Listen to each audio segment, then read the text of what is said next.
Hi. Um, I don't have technically a Bible study. Just going to chat a little bit about the year, about the end of the year, about what kind of year it's been for you. I am going to try to find this and share this on my other page. Give me 1 second.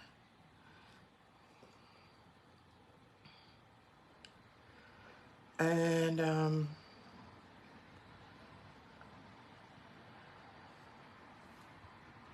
there we go. That should work. Um,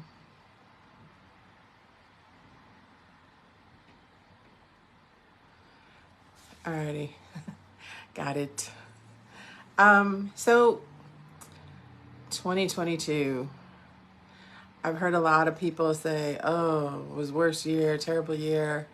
And I'm not sure what was going on for everybody. I mean, we were past the COVID, so I guess we thought 2022 would be good. And I would say probably, if not my worst year, in the top 2 or 3 was 2022 for me. And I'm going to go into just a little bit, but also when I look at it from this end of it, at the end of the year, I could also say it was one of my best years. So we'll go into that a little bit. But I want to I want to relate this a little bit to what just happened to me. So the other night at the barn, I felt a splinter go in my finger. It was dark. I couldn't see it. When I got home, I didn't see it. I thought, oh, maybe it didn't stay in there. So I left it alone. The next day, I was like halfway through work and I couldn't do anything about it, but it was so sore to the touch. It was red. And then by the time I got home and was able to do anything, it had like formed some pus. It was extremely painful. And I got a needle and pulled the splinter out, which was excruciating during the process. And as soon as that splinter was out, almost no pain. Within an hour or so, like a day later, I can't even see where it was. But so much less pain within an hour after it was out. So that's how my year was. That's kind of how my year went. I started out in January of this year in the ER thinking I was having a heart attack because I was having chest pains, just stress over the breakup of a relationship. So I got myself together and decided nobody's worth the stressing out like that.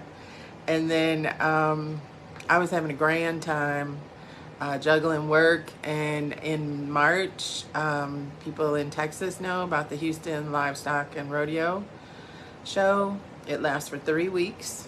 If you don't know about it, come to Houston in March. It's awesome. Even if you're not like country, it's awesome.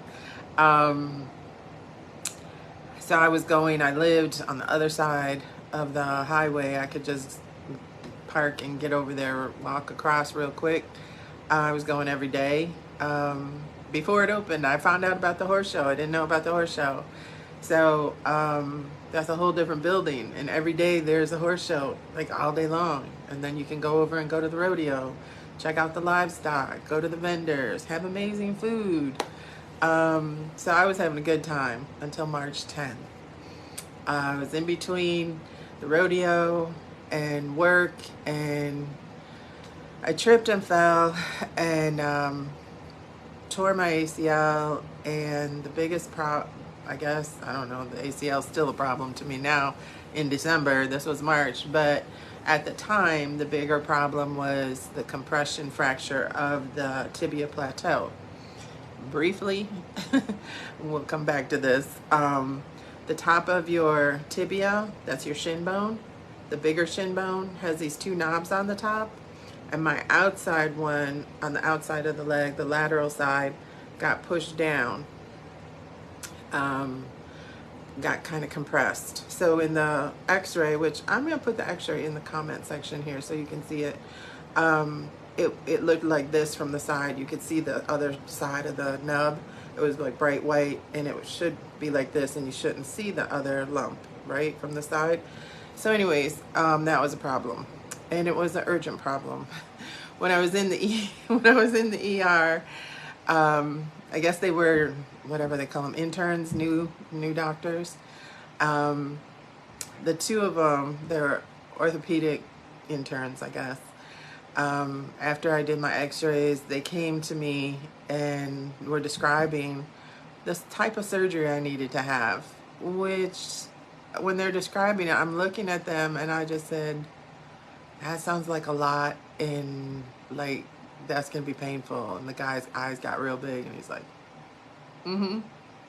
So they were gonna do they did a MRI to see if it was like a bad enough to do emergency, or if I could wait and find an orthopedic surgeon, which it was not compressed far enough down, or the plus, so the plateau was crushed, and then there was a small hairline fracture going vertically down into the bone.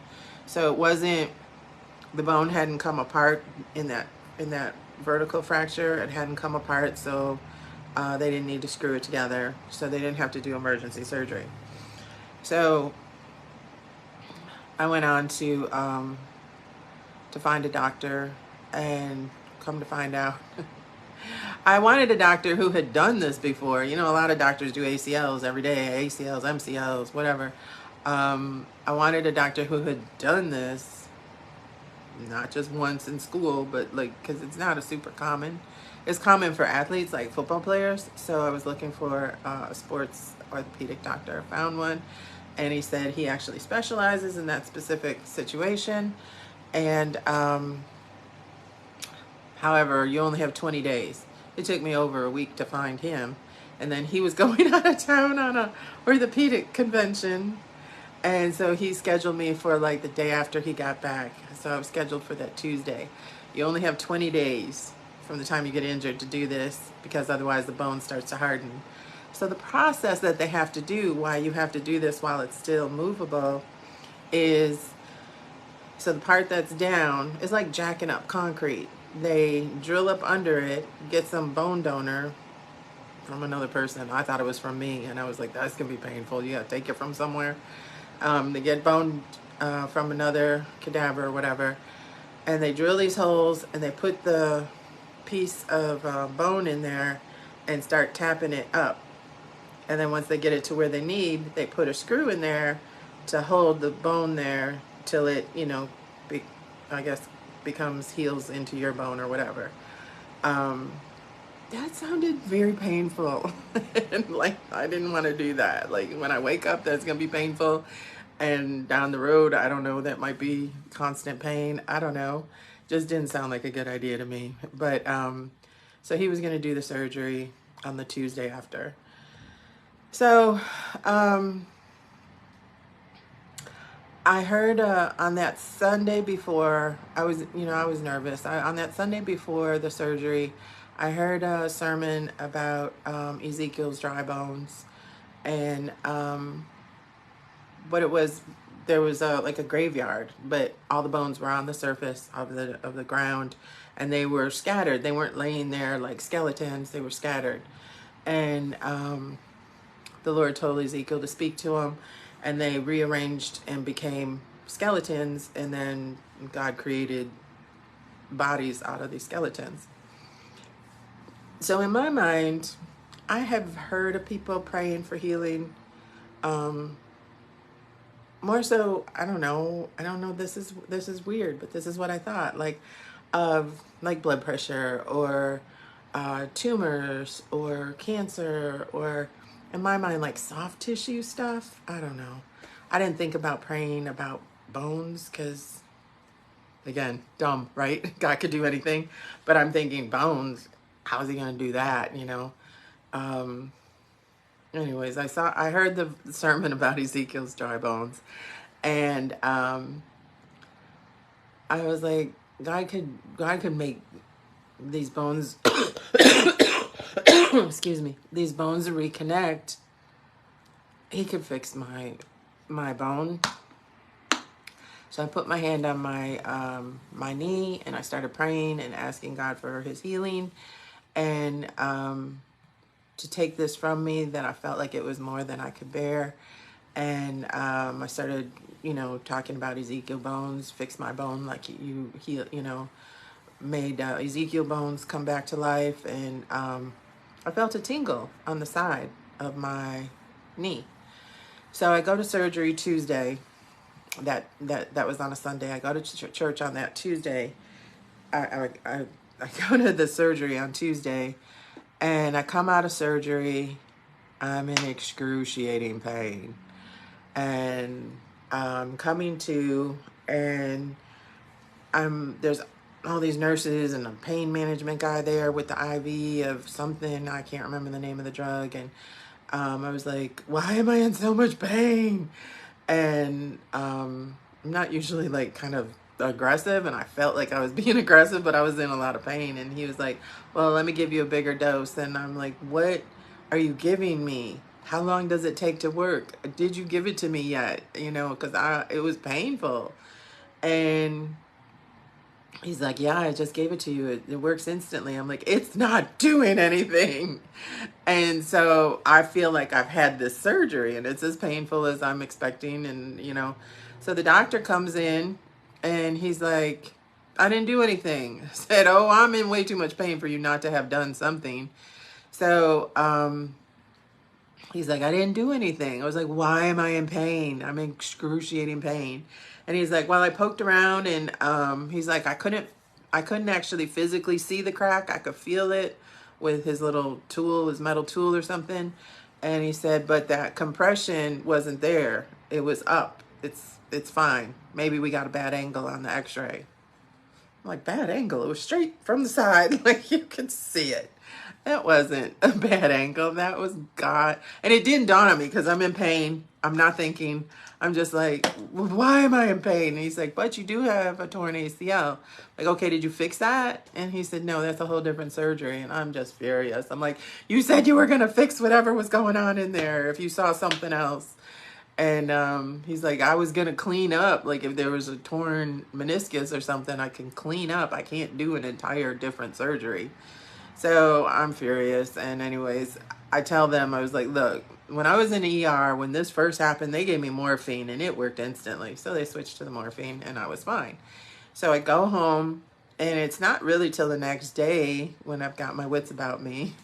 And, I'm like, oh, God healed me. That's what that tingling was. That's why it didn't look like it did in the x-rays. So that was pretty cool, right? Still had the ACL thing I had to deal with. And part of me was like, oh, God, I didn't know about the ACL. You did. You could have fixed all of it at the same time. But then sometimes I think you have to do the work. He gives you what you need, and sometimes you have to do the work on the rest of it. And so anyways, it was a long process. I was in a wheelchair in a brace for 3 months. No, because that vertical crack he was worried about. No pressure whatsoever, no toe touch, nothing. I was on a 3rd floor walk up. No, there was no elevator. Everybody asked me. So there was no elevator? No, that's why it's called a 3rd floor walk up. I was so irritated with people at that point. I was just, I was stuck up there. But I had people that came and, brought me stuff. My son took me back and forth to the doctors, helped me up the stairs. So anyways, that went on for a while. And because it was my right leg, I couldn't drive. So back to the splinter. So I think what can happen is we get in situations where we start to get accustomed to them, and maybe we're like, it's not the best situation for me, but I'll be okay. I'm here, whatever. And then they start to fester, and you start to acclimate around it. and you're not really paying attention until it gets painful and you have to move. I had that happen a couple times this past year, where I was moved out of a bad, I don't want to say bad relationship. It just wasn't, it wasn't right. Um, Away from negative situations, also good situations. What I found was, when I was just there in my in my apartment for 3 months, I had time. I wasn't busy. I wasn't rushing from work to the barn to whatever. I had time to actually do devotions, actually read the Bible, watch, devotions online or something, and take the time to pray. And then as I started getting more active and, could drive and could go back to work, and even though those are good things, I started to get back into the habit of not taking the time, of being distracted, even letting good things distract me. And again, that was removed for me. Those situations, even the good stuff was removed. And I think it was just, and this is why I'm saying this is the best, worst and best, because even though these things were heartbreaking, they were stressful at the time when things are being moved. Nobody likes change, right? So, but in those moves away from situations that weren't encouraging me, that weren't feeding me, that weren't allowing me to do what I know I'm supposed to be doing in my relationship with God, in moving away from that, I learned more. I learned about God's provision. I learned about God's healing.